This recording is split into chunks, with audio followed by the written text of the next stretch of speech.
અમીરગઢની નદીના પટમાં દેશી દારૂની ખાલી પ્લાસ્ટિકની થેલીઓનો ઉકરડો। ગાંધીના ગુજરાતમાં દારૂબંધી હોવા છતાં અમીરગઢ નદીના પટમાં દારૂની ખાલી પોટલીનો ઉકરડો ખડકાયો। અમીરગઢ બનાસ નદીનો પટ દારૂની ખાલી પોટલીનો બન્યો ઉકરડો। નદી તરફ ફરવા જતા લોકોમાં દેશી દારૂના ઉકરડો જોઈ અનેકો સવાલો ઊભા થઈ રહ્યા છે।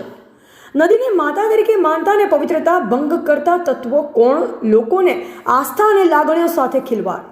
આપણી સંસ્કૃતિમાં નદીનું પૂજન કરવામાં આવે છે, છતાં તેની પવિત્રતાને અને લોકોની આસ્થાને ઠેસ પહોંચાડતા આવા તત્વ સામે લોકોમાં રોષ। આસ્થા અને પવિત્રતા સાથે ખેલતા લોક સામે કાર્યવાહીની માંગ અગાઉ પણ ખાલી પોટલીઓ નદી પર ઠલવાઈ હતી। અમીરગઢમાં આ રીતે દેશી દારૂનું થાય છે વેચાણ।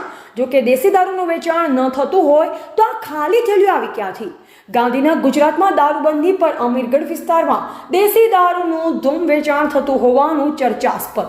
અમીરગઢ વિસ્તારમાં ચાલી રહી છે દેશી દારૂની હાટડીઓ ઉપરાંત વિદેશી દારૂ પણ એક ફોન પર લોકોને મળી જતો હોવાની ચર્ચાઓ લોકો કરી રહ્યા છે। અમીરગઢ પોલીસે જ્યારે વિદેશી દારૂ સામે કાર્યવાહી કરતી હોય છે તો લોકલ વિસ્તારમાં દેશી દારૂનું વેચાણ સામે કેમ કાર્યવાહી નહીં, તે એક મોટો સવાલ।